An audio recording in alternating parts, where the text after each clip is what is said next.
what's going on. I'm going to show you how I made the song Good To Me. I'm going to do like a breakdown of the song, how I produced it, how I wrote it. So yeah, let's get into it. So the song started with this like 80s sounding guitar line that I had.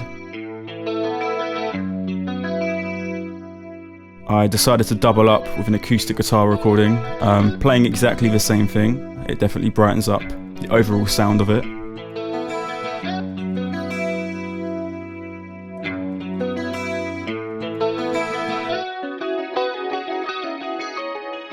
And then right here we've got 3 different guitar melodies sort of interweaving, all panned in different directions to create like a good spatial balance.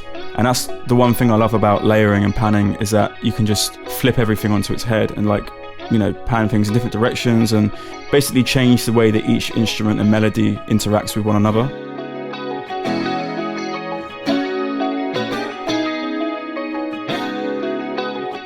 So yeah, you can hear these jazz guitar chords that I wrote for the chorus, which is a blend of electric and acoustic guitar, just sort of like brightening everything up tone-wise.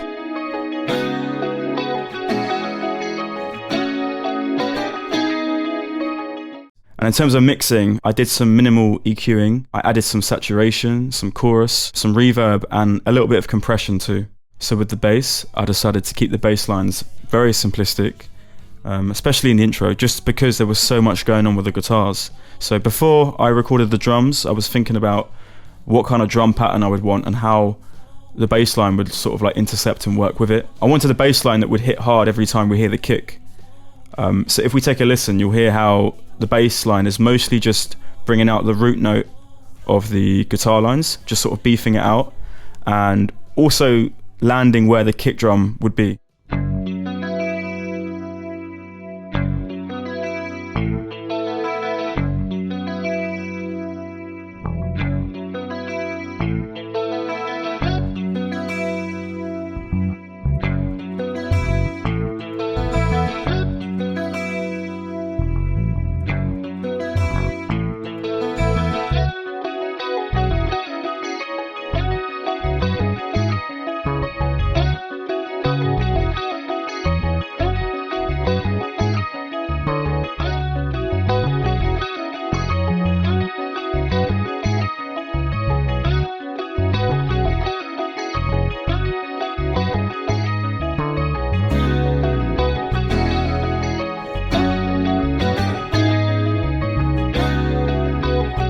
So yeah, for this song, I recorded the drums live. There were 2 mics on the kick drum, a broken mic on the floor for extra punch. There was a mic on the high tom and floor tom, overhead mics on the crash and rise cymbals, a mic on the snare and hi-hat, and lastly, a room mic in the corner just to capture some acoustics within the space.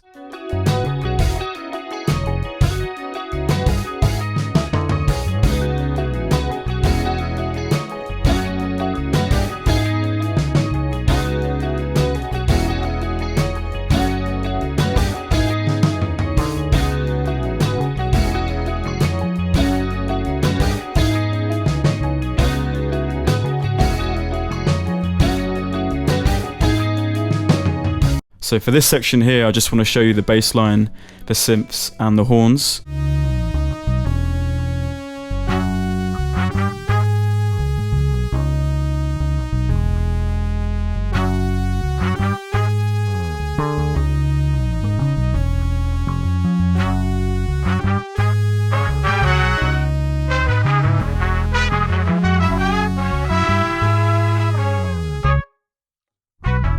So yeah, if I add everything back in now, you'll hear how the bass, guitars, the synths and the horns work together.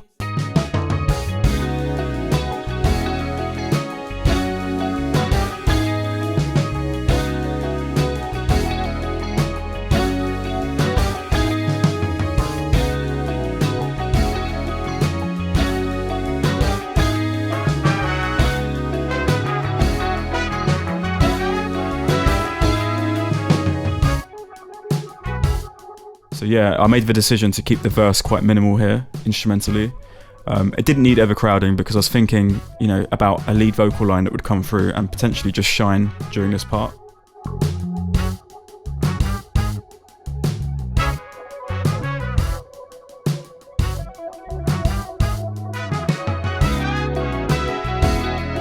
So the bridge was my favourite part of the song to write.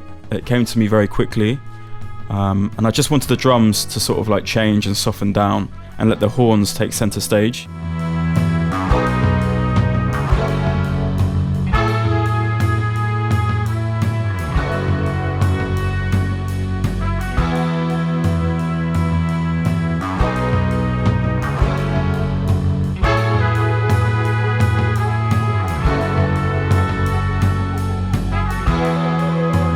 So before I show you the outro as a whole, I'm just going to isolate the synth bass and also show you some cool guitar sounds that I made using a wah pedal, the Terra Echo pedal, and also the TC electronic delay pedal, which I'll talk about in a second. But yeah, you'll hear some like watery oscillating sounds.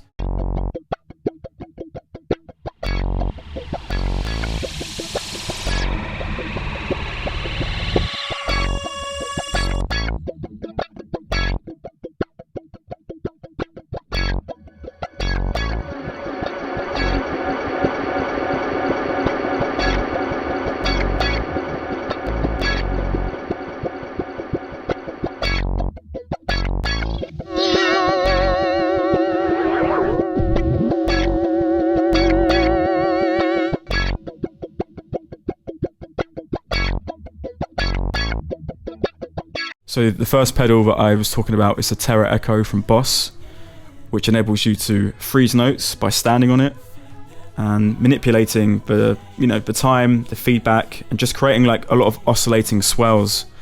And also here is the TC electronic delay. So even if you put vocals through both of these pedals, even though they're guitar pedals, if you put vocals through them, you can get some really cool, amazing results. So my friend Julia Romana, who is an incredible artist and vocalist, helped to co-write some of these vocal lines. Some things won't change.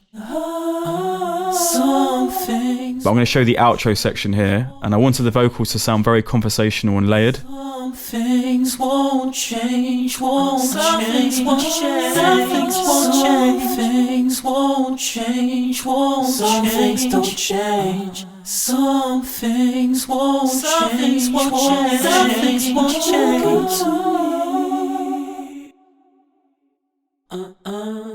You're good to me. Goes way too easily. You're good to me. So yeah, let me add everything back now, and you can hear the outro as a whole.